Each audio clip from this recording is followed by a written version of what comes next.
ini juga gue mau tanya nih kepada teman-teman dari partai, dari PAN, Golkar, dan juga P3.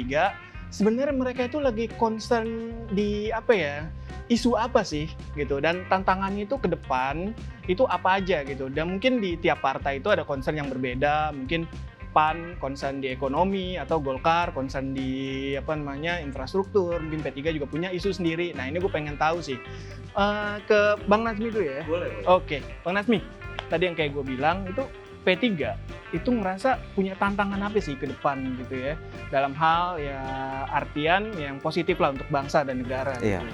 Pertama tadi yang kita sama-sama singgung dan bahas bersama soal polarisasi. Oke. Soal polarisasi tadi juga dicuitkan bahwa ya barangkali meskipun ini kita nggak mau bahas ya. Iya.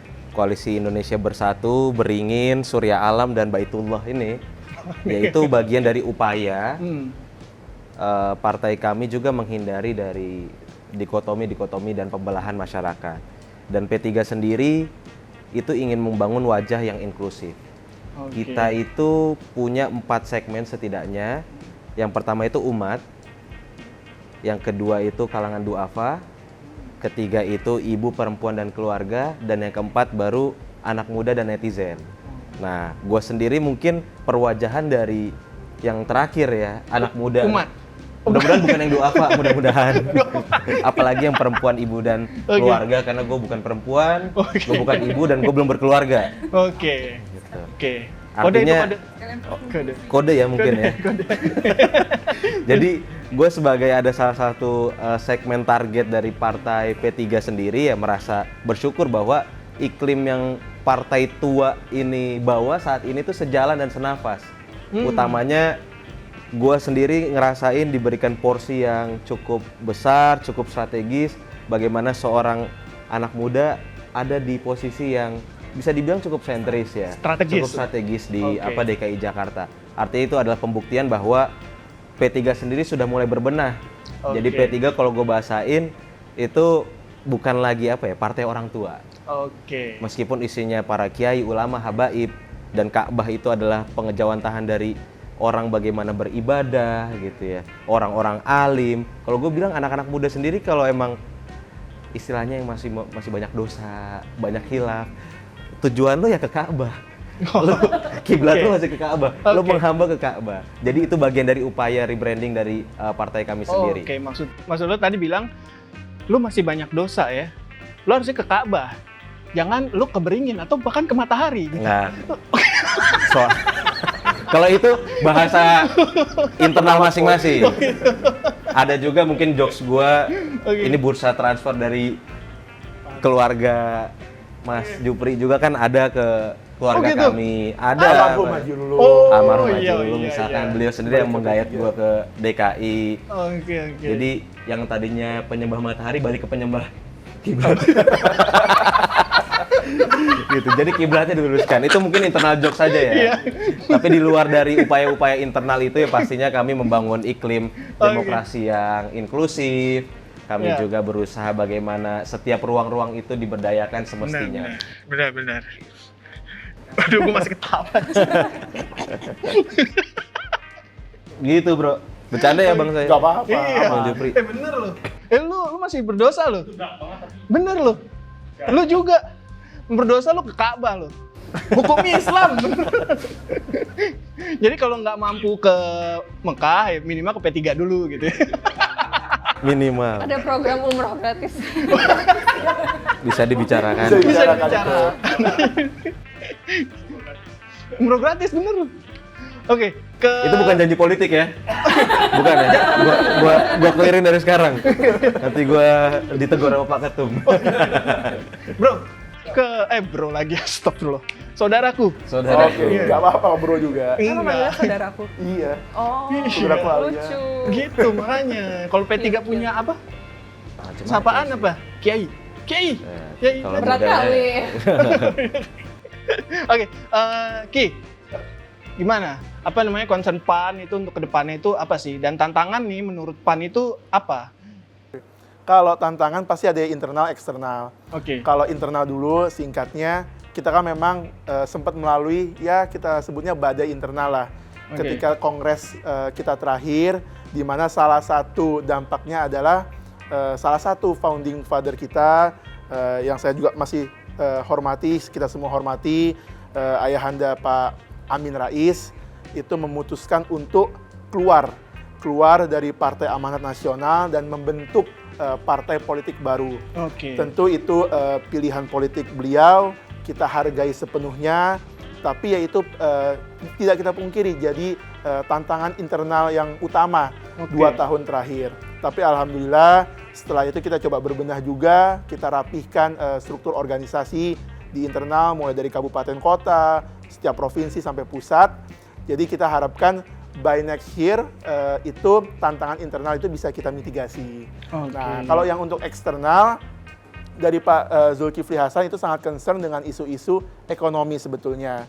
Karena beliau melihat bahwa sebetulnya kalau kita lihat ya pengalaman pribadi kita, baik saya individu sebagai caleg ataupun kawan-kawan yang juga maju di pemilu sebelumnya, terkadang rakyat kita itu nggak begitu peduli bapak atau ibu itu ngomong apa. Yang penting bahasanya apa yang bisa bapak ibu berikan kepada kita.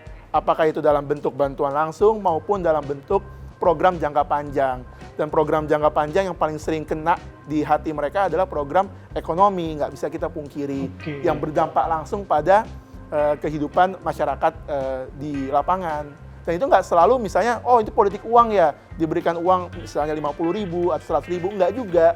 Terkadang mereka ingin misalnya ada program di mana anaknya bisa sekolah sampai jenjang perguruan tinggi, tapi bisa dibantu dijembatani oleh perwakilan rakyat yang mereka pilih. Nah itu menjadi tantangan utama sih menurut saya. Oke, jadi lebih ke ini ya, kebutuhan sehari-hari. Masyarakat ya? Jadi kalau kebetulan saya sekarang dapat amanah di DPRD Kota Tegal. Biasanya keluhan masyarakat tuh nggak jauh-jauh dari pendidikan, kesehatan, sama kalau jalannya rusak atau salurannya mampet di depan rumah. Itu aja. Jarang yang misalnya minta yang macam-macam tuh jarang kok. Itu di mana? Di Kota Tegal kebetulan. Kota Tegal. Mas Demi. Oke, tadi pendidikan, kesehatan, sama ya mungkin kalau bahasa kerennya infrastruktur ya. Kalau saya paling sering dapat keluhannya kalau nggak jalan rusak, saluran mampet. Oke, gue kira dia bakal ngomong soal itu lapangan pekerjaan. Ternyata orang-orang di Tegal udah punya pekerjaan semua ya? Semua belum, tapi kalau saya lihat ya level entrepreneurship-nya lumayan tinggi. Kita bisa lihat walaupun kita sekarang lagi shoot nih di gedung Voi di Jakarta. Tadi saya lewat minimal 5 warteg ada kali on the way ke sini. Jadi kan jiwa entrepreneurship orang Tegal itu cukup tinggi kalau saya lihat. Jadi ya mungkin setiap masalah pasti ada apa ya, ciri khasnya tersendiri lah. Iya. Oke, kalau gitu nanti mungkin saudaraku Rizky bisa buka warteg juga di sini. Atau kita nongkrong di warteg aja. Wow, warteg. Oke, sekarang kita ke Partai Golkar. Mbak Alia, gimana nih tantangan permasalahan-permasalahan apa aja yang jadi concern-nya Golkar itu untuk ke depan nanti? Banyak lah ya yang sama Partai P3 sama Partai PAN. Golkar sebagai salah satu partai yang paling tua dan masih aktif di Indonesia juga memiliki isu dengan image atau citra yang sangat tua di depan masyarakat umum. Karena zaman dulu kan yang aktif di Golkar yang sekarang udah tua kayak kakek-kakek kita gitu kan, generasi itu yang dulu aktif di Golkar. Kalau Golkar apa panjangannya? Golongan Karya. Golongan Karya? Iya. Iya.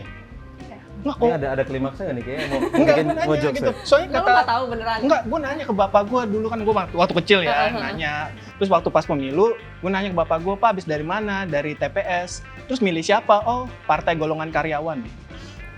Oh, itu. Jokesnya itu, oke. Gue pikir punchline itu. Diwajibkan gitu kan. Tapi kalau sekarang lebih terbuka. Nah, jadi intinya walaupun mungkin di orang awam banyak mikir Golkar tuh kayak old people, tapi buktinya internalnya banyak anak-anak muda nih yang dikasih posisi, dikasih jabatan yang bagus sesuai kapasitasnya masing-masing dan situ bisa berkarya dan berkontribusi. Tantangannya jadi meningkatkan keterwakilan perempuan, keterwakilan anak muda karena dibutuhkanlah perspektif-perspektif dari perempuan, dari anak muda dan ide-ide yang segar dan inovatif di eksekutif maupun di legislatif. Dan kalau di DKI sendiri, karena saya juga aktif di DKI, kebetulan memang perwakilan perempuan di Golkar masih jauh di bawah ekspektasinya. Oke. Jadi di situ di mana di bawah kepemimpinannya Bapak Erlangga Hartarto didorong anak-anak muda yang terutama yang perempuan yang memang capable untuk mengisi kursi-kursi caleg gitu, dan semoga bisa lah lolos gitu. Ya, kita doakan lah. Ya, dan juga dari internal Golkar juga sama kayak PAN, ada konflik internal dan konflik eksternal. Kalau salah satu challenge internal yang saya lihat sendiri dan saya rasakan sendiri itu dari di bawah kepemimpinan Bapak Erlangga, beliau sangat mementingkan manajemen organisasi. Oke. Jadi di Golkar itu kan ada sayap partai, ada organisasi yang menciptakan Golkar dan yang diciptakan oleh Golkar. Dan di organisasi itu sendiri ada yang organisasi kepemudaan, ada yang sudah nggak muda lagi. Nah itu semua dirapihkan. Pernah muda, mantan muda ya. Itu semua dirapihkan dan semua orang dikasih porsinya masing-masing. Jadi semua orang ada panggungnya untuk berkarya, berkontribusi gitu. Luar biasa. Oke, tepuk tangan dulu dong. Oke, tadi udah dari Alia, sekarang gue mau tanya ke Mbak Rista. Rista bener ya? Iya, betul. Oke, Mbak Rista, itu tadi udah dijelasin sama Mbak Alia. Ada yang mau ditambahin nggak? Mungkin dari sisi milenial Partai Golkar itu kayak apa nih tantangannya? Ya, jadi kan dari sisi milenial dan juga Gen Z belum ada yang masih banyak lah yang belum tertarik mengenai politik. Jadi kita tuh bertugas untuk mempromosikan di sosial media karena masih banyak banget kayak anak-anak muda yang belum tertarik gitu. Jadi yang kita promosiin, oh ternyata Pak AHA banyak ngasih bantuan BLT ya, Oke. Bisa dan yang lain. Jadi kita lebih mempromosikan aja sih. Oke, jadi kalau untuk... Agar banyak yang tertarik untuk politik. Oke, I see. Jadi soft selling dari karya dan kontribusi. Enggak, itu hard selling menurut gua. Ya selling lah pokoknya. Tapi memang banyak yang nanya loh, banyak yang nanya loh di masa kan kita bantu broadcast juga, terus dari gitu kita juga banyak bantu di sosmed juga tuh banyak yang nanya, emang bener ya gimana sih caranya? Enggak, emang harus milenial gitu ya? Milenial sih. Gua nggak bisa. Gua Gen Z. Gua Gen Z. Oh, milenial dan Gen Z. Oh gitu. Ya. Oh, bilang Pemilih dong. pemula. Jadi harusnya millennials. Iya, boleh. Millennials kan? Nah, Aturan namanya namanya. centennials. Nama generasi centennial. Benar. Tergantung nongkrongnya sama siapa sih bro. Karena kalau misalnya nongkrong di internal sama teman-teman dari daerah, pengurus PAN, Butuh ruang-ruang relaksasi. Jadi artinya nongkrong itu adalah kebiasaan yang memang pastinya politisi itu selalu jalankan gitu. Iya, kalau sama Rizky kan udah kenal lama, jadi ya obrolannya mungkin lebih luas, lebih nggak formal lah.